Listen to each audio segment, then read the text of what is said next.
Saludos fanáticos tigreros, nos encontramos en el estadio José Pérez Colmenares de la ciudad de Maracay, en lo que es el primer día que venimos al estadio a hacer entrevistas en video, 12 de noviembre del año 2016. Nos encontramos con un viejo amigo, an old friend for us, Buddy Bailey. Buddy, welcome back to your house, to your second town, maybe your first town, Maracay. Tell me about this. How do you feel when you sign with Tigers, when you realize that you will come back to Maracay? Well, it was out of the blue. Wasn't usually you get rumors here and there, but out of the blue they called and asked me did I want to come. It was like near the end of July, 1st of August, and I talked to some other clubs and didn't work out, Dominican and other places, and then I said, yeah, it'd be great to come back to Maracay since I've been here for so long and know the organization and everything, and have a good relation with the fans and the people here in Maracay. So I got fortunate with a chance to come back, and then, Eddie was still in the big league, so it was like coming in at the beginning to run spring training and then get the team ready, and then with what happened, I got to manage some games early, and then, it took a little while. I think in the last week or 10 days, we've kind of found the gap between all of us as a staff where I fit, relations with Eddie and the other guys, so it's become very comfortable for me, and at the same time we're starting to win some games, so it's a lot better situation than what it was at the beginning, because when you're losing it's always a little not as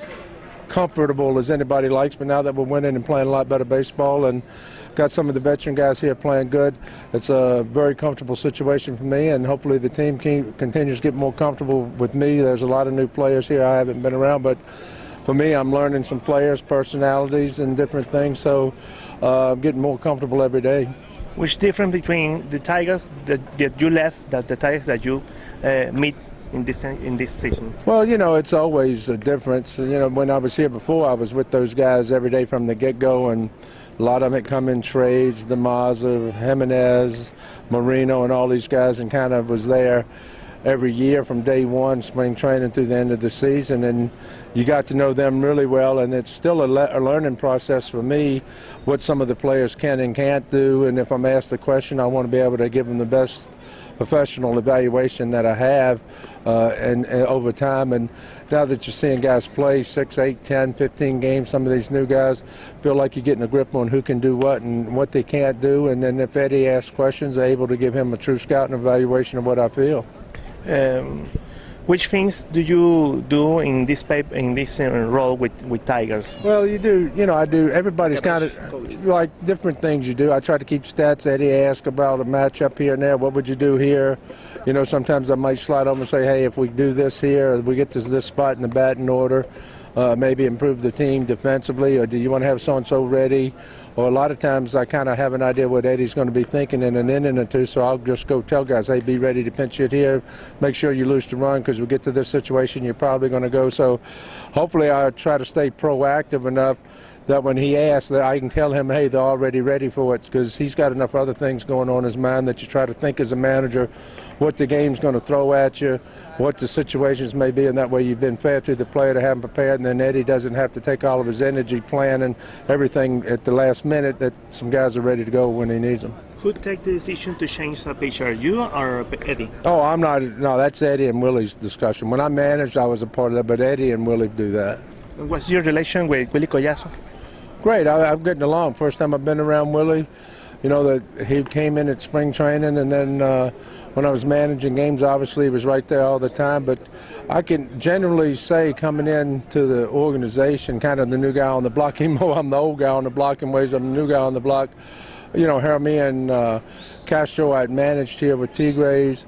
Garbey and me had worked together with the Cubs back years ago. He was the hitting coach when I managed, and then Willie's the new guy. Louis Ramirez, the bullpen coach, was here when I was here. So, it's a few guys that I've had to make adjustments with, but at the same time, even Eddie years ago was a different thing. He came to Instruction League, and I was running Instruction League like field coordinator manager, and so I knew him from way back when he first came to the States. So pretty much everybody I've gotten grips on and got a comfortable relationship with now. In your opinion, what kind of manager are you and what kind of manager are Eddie? I don't know if you're motivational strategy, I don't know what's the... I don't know. Talking to Eddie, we think we're a lot alike as far as what you expect out of players. Obviously, he likes to win like I do, and he came in here and won a championship last year. So obviously, he knows what he's doing to put a team together and go through January and then represent the Venezuelan League at the Caribbean World Series. But a lot of things and ideas we think are a lot alike. And as we talk, and we both were disciples of Bobby Cox. Really, he played for Coxie so much in Atlanta, and then Coxie was a guy when I first started managing in the States. I had the luxury of going out having dinner and stuff with, and he told me a lot of things about baseball. So a lot of our talks about old times with the Braves and some guys that we know. So it's keeping us young because it's taking us back 25, 30 years ago. So it's been a lot of fun for both of us. The last weeks you flew to Chicago with Cubs. When you tell me about the experience, the World Series experience. Well, it was good. The Cubs were nice to offer to fly everybody, all the minor league staff and scouts into Chicago, put us up in a hotel, paid for the plane tickets, had a couple of nice banquet things for us, tickets to the game, hotel accommodations. But the first game in Wrigley, which was Game 3 of the World Series, I was there.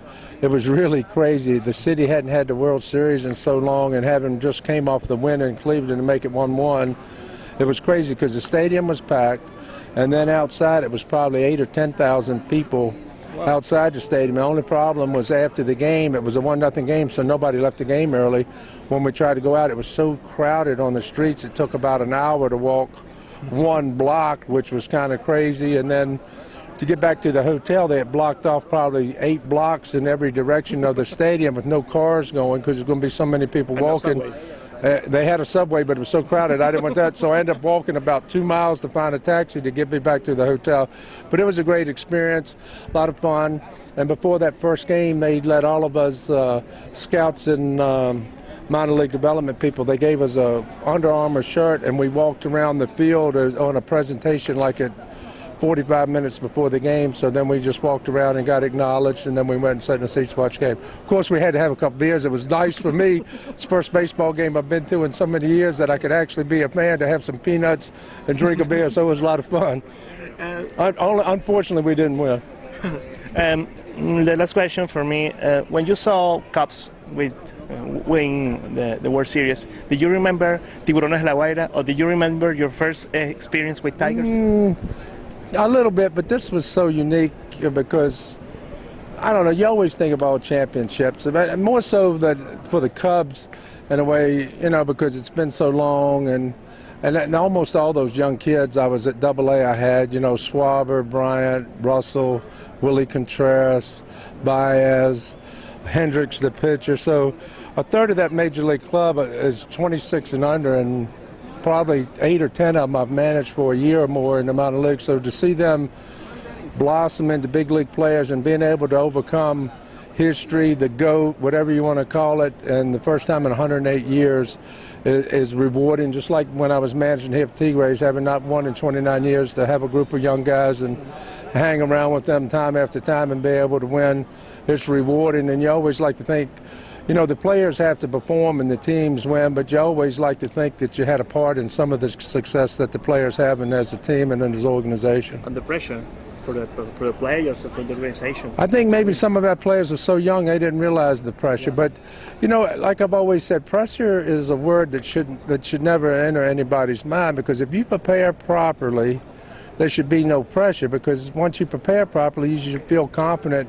Hey, I'm ready for this, I'm ready for that, I'm ready for anything. And if you really, truly deep inside are prepared properly, and you know that you're ready for anything that's thrown your way, you shouldn't feel any pressure. It's just like a kid in school. You don't study for the test, then you feel pressure, you're going to probably fail. If you really, really study, you go in, you relax, hey, I know this stuff, it's no big deal taking the test. And games are a test. Bailey,